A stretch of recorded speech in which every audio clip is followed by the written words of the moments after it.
Oh, did you want to go with us? You are so pretentious. A daughter-in-law isn't my family. I would never take you on a family vacation. My mother-in-law mocked me. Have you forgotten what you're staying here for? You are the housekeeper. You're supposed to be taking care of my mother. My husband smirked at the comment. You don't even work, but only want to have fun? You're too naive to think life is that easy. Haven't you grown up yet? You should at least take good care of my grandmother. Have fun. And then my husband and mother-in-law left for a 1-week trip to Bahamas. They left me and my grandmother-in-law, who was injured and needed nursing care. In addition to taking care of her, I was forced to take up all the household chores in my in-laws' house. I felt a sense of helplessness. I wasn't a maid or a nurse. Why should I be treated like this? With bottled-up anger, I went to my grandmother-in-law's room. But the moment I opened the door, how did you... I was incapacitated by the shock. My grandmother-in-law was supposed to be injured and unable to stand up, but was standing up firmly on both feet. She walked up to me with steady steps and put on a beautiful smile. Let's show these two what we can do. My name is Beth. I used to work as a caregiver. I quit the job to become a housewife when I got married. I had just returned home from shopping and put my bags down on the table when my phone vibrated. It was an incoming call from Adam, my husband. He should have been at work at that hour. It was strange for him to call me. I answered the phone, feeling a little uneasy. Hello, honey? What's going on? Oh man, you know what? I got a little upset by what he said next. Maggie, my grandmother-in-law, had broken her leg and was unable to move. I was taken aback to hear that such an energetic woman who walked with a stride had slipped and fallen down while taking a walk. Even though she was healthy, she was quite old. I didn't know the extent of her injuries, but there was a good chance that she may become bedridden from now on. I knew she might need nursing care someday, but I never expected it to be so soon. My mom will take care of her until she gets better, but it's going to be hard for her to do it alone, you know? So, I'd like you to stay with them during this time. My mother-in-law, Kathy, lived with Maggie. She had no experience in nursing care, unlike me, so they thought it would be more reassuring to have me there. I have often visited my in-laws' house and interacted with Maggie. Whenever I saw her, she was always cheerful and made me feel at ease. I liked her very much. If there was anything I could do, of course I was going to help.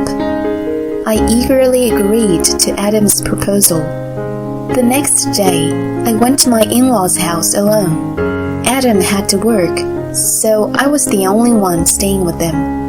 I looked up at the magnificent gate that I must have passed through many times. I had never paid much attention to it before. My in-laws' house was a grand colonial-style mansion. The yard was beautifully landscaped with large pine trees and autumn leaves. When I thought about staying there for a few months, it made me a little nervous. I realized that visiting and living in a house was completely different. As I walked the path leading up to the front door, I took a deep breath. Welcome, Beth. I am so glad you could stay with us. Thank you. I am happy to be of your help. Kathy greeted me at the door. I had a bit of a hard time with her. She had two sides, and if she didn't like something, she got into a bad mood instantly. I had kept a distance from her ever since she gave me a sarcastic remark. how's Maggie doing? She seems fine, to the point I'm getting annoyed. After exchanging a few words, she answered with a laugh about Maggie. I knew she was joking, but I sensed the truth in her words and felt a prickle in my stomach. I wasn't a fan of her at all. I wanted to get away from her as soon as possible. I think she's in her room. Why don't you go and see her? I gladly took her suggestion. Hi, Maggie.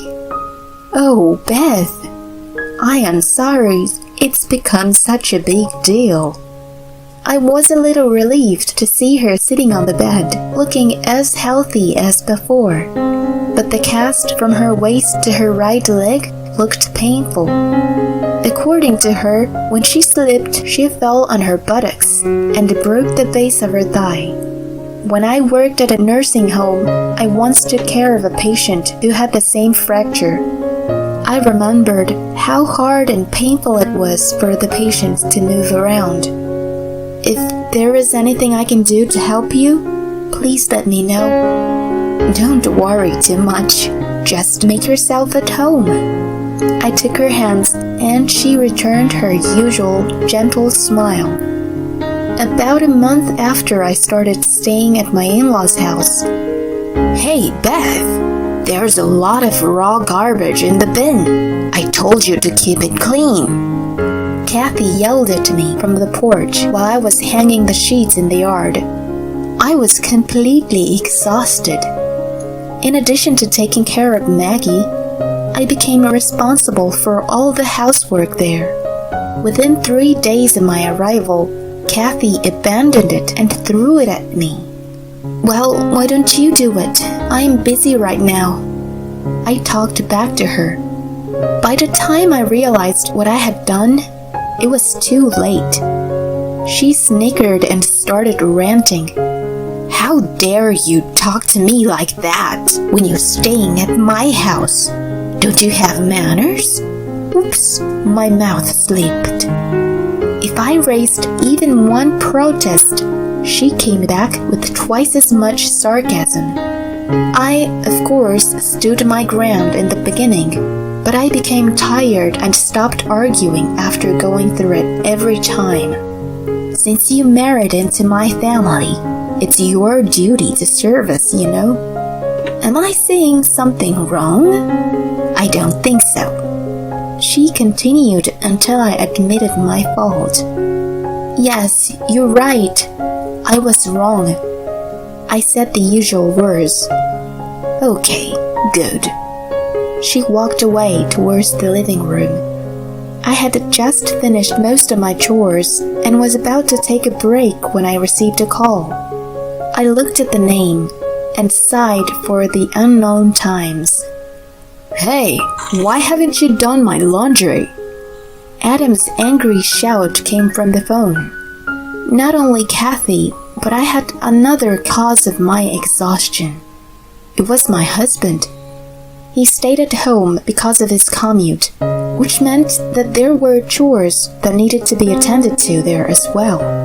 In addition to taking care of Maggie, I had to take care of everyone's chores. I don't have time to take care of things there. Do it yourself. It wasn't like he couldn't cook or do laundry.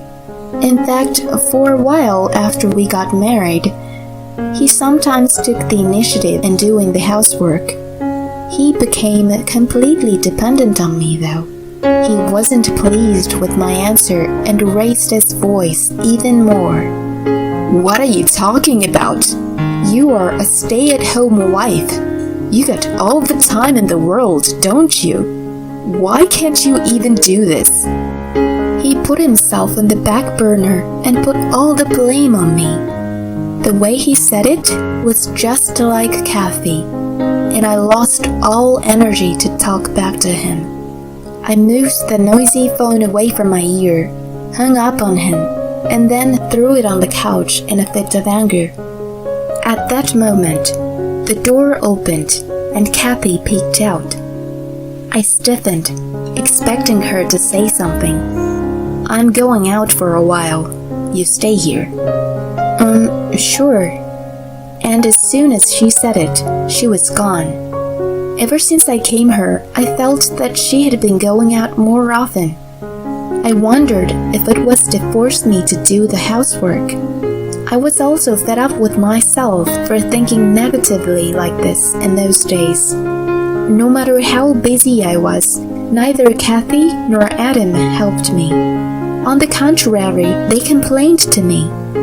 I felt low from their uncaring attitudes. Only Maggie, who could not move, cared and worried about me. Though I was exhausted both mentally and physically, there was something to be happy about. Maggie's leg was gradually getting better. The part she broke could have made her bedridden if unlucky. She had been going to rehab regularly, and her leg was getting better little by little. I felt very relieved seeing her like that. Thank you for everything. It's all thanks to you. On the way back from the hospital, she kept thanking me fervently, and I was uncomfortable.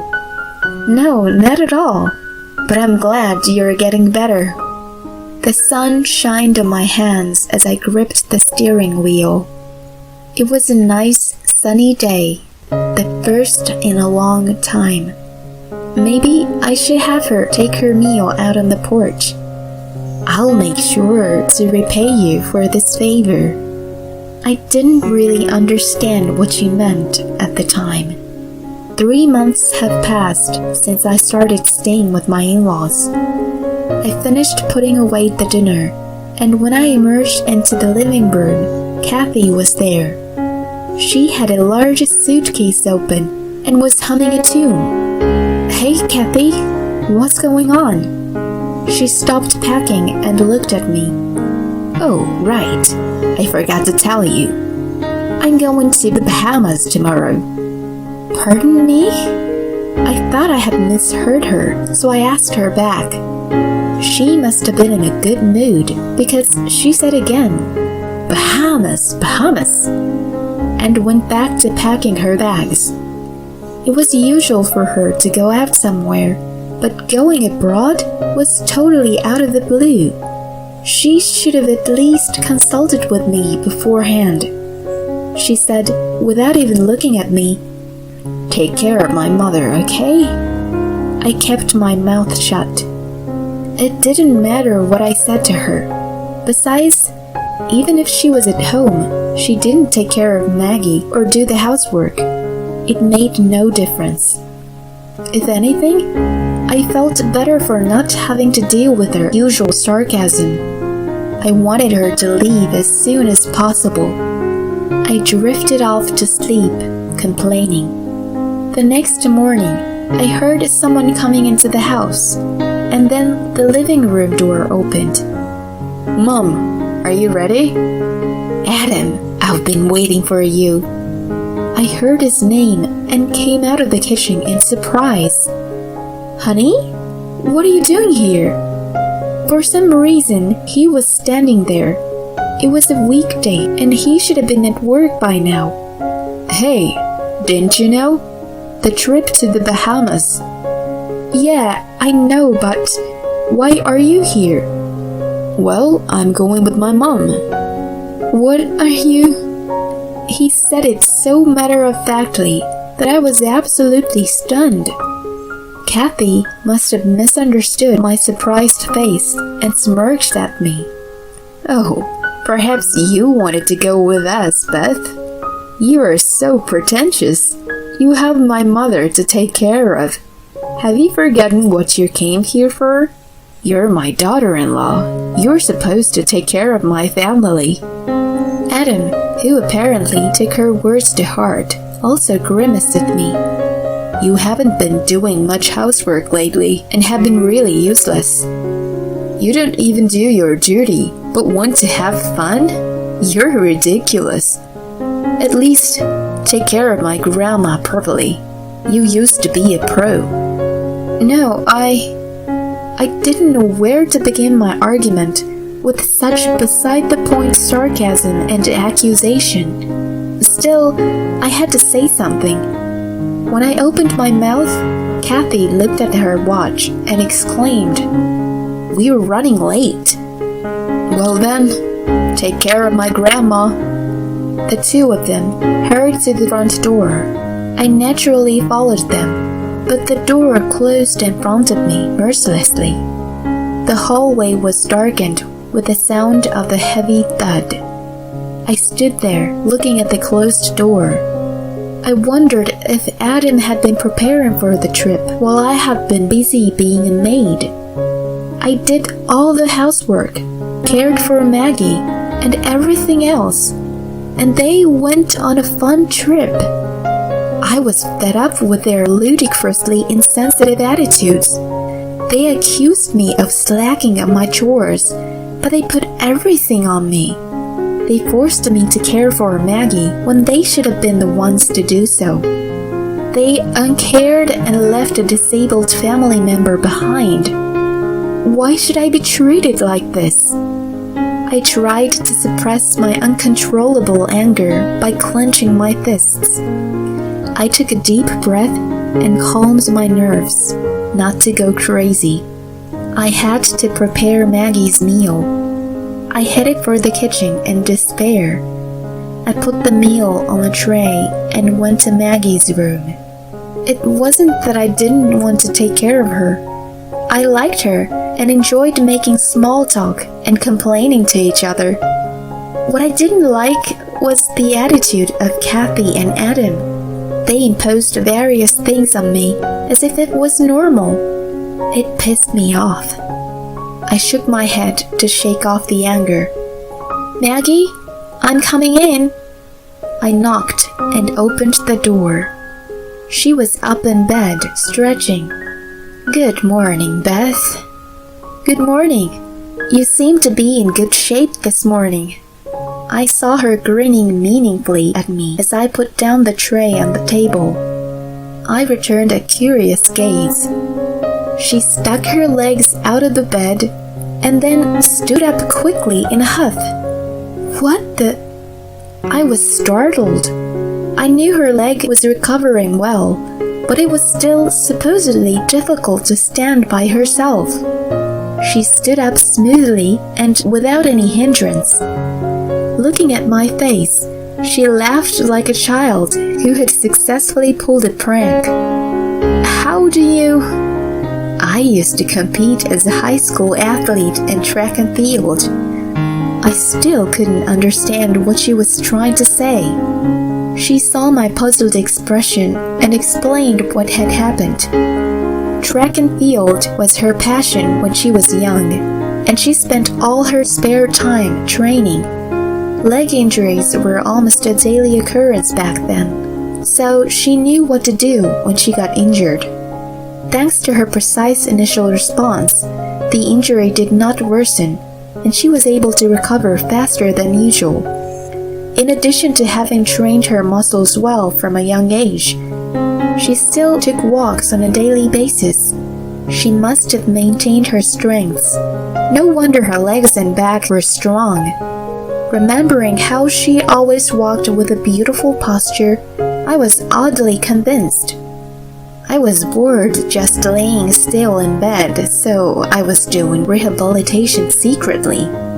She had recently regained the ability to walk after a diligent routine.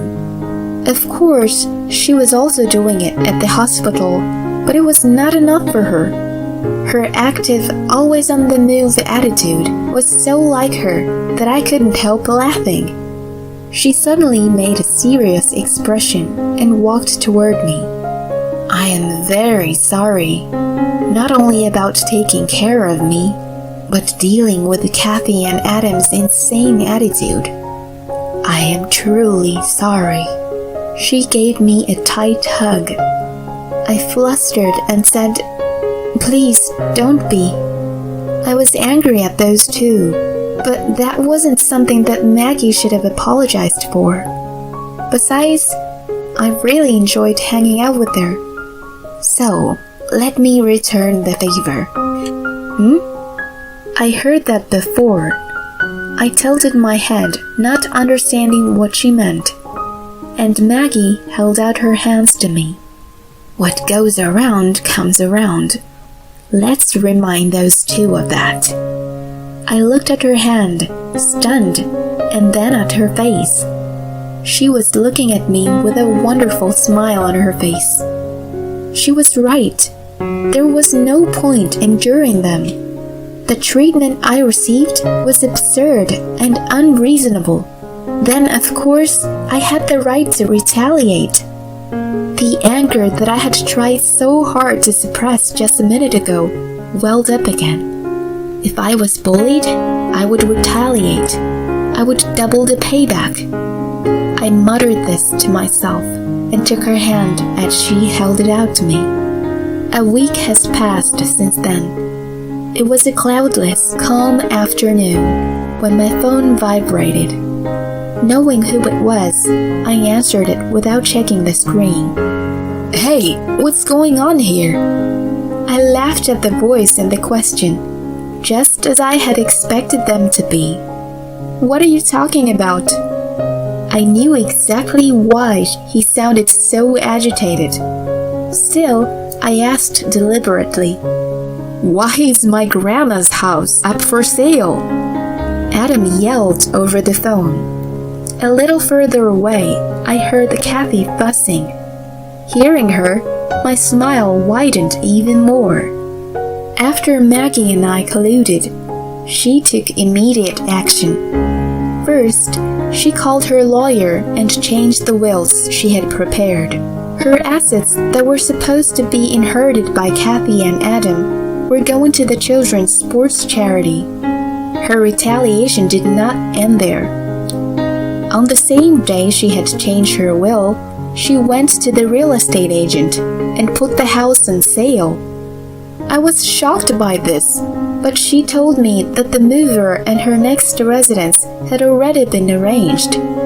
She planned to live alone in an apartment with a helper until she could find a good nursing home.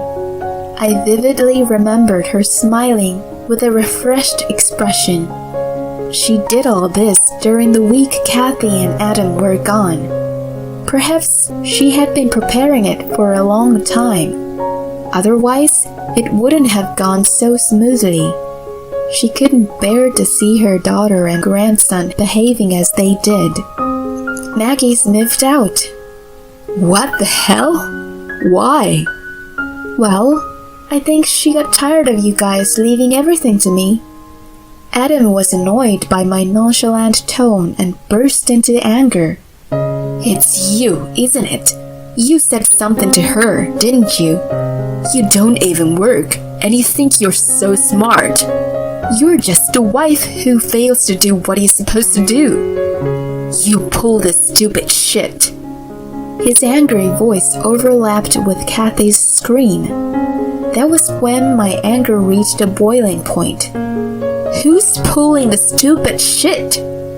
Startled by my sudden outburst, their confusion seeped through the phone. You're the ones who are running away from your responsibilities.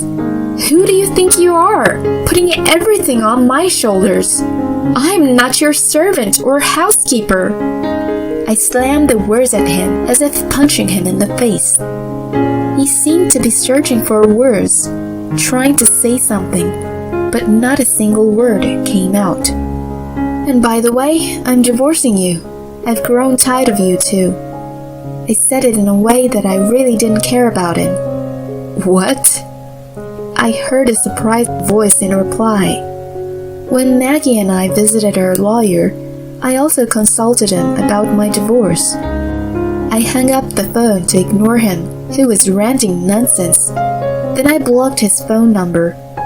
When I finished my work and took a breath, Maggie, who was sitting on the brand new sofa, laughed. I hope I have repaid the favor. I turned my body toward her and smiled radiantly. Yes, for sure. After that, Adam and Kathy lived together in the small apartment where he and I used to live. Kathy, who was apparently counting on Maggie's inheritance, refused to work. Adam's salary was not so great, But her extravagance was still the same, and they fought every day. They tried to borrow money from relatives, but Maggie had already laid the groundwork. No one wanted to help them. Sometime later, I encountered a little incident. When I was shopping at a local supermarket, I heard yelling. I was astounded to see what was going on through the crowd. There was Kathy arguing with another customer. She was just about to grab the security guard who was trying to stop her. I saw her fall down, but I didn't know what happened afterward. I wasn't interested, and I didn't want to have anything to do with her anymore. Rumor has it that she broke her bone and needs care, but she has no one and is at her wit's end. Furthermore, I found out that Adam Eustace paid family leave to go to Bahamas. I don't know where the leak came from, but it got out to his office. His co-workers still look at him with dismay. He failed to find a new job and is still working at the same office, feeling ashamed of himself. And as for me, my divorce was finalized without a hitch. I have a new job as a caregiver and work at a nursing home near my house. Maggie now lives at a facility I work at. She is spending her days to the fullest every day. There are always a lot of people around her. She is very active and friendly, and is very popular there. I even envy her a little. She notices me and beckons me over with a smile. I smile back and head over to her, thinking of the new days ahead.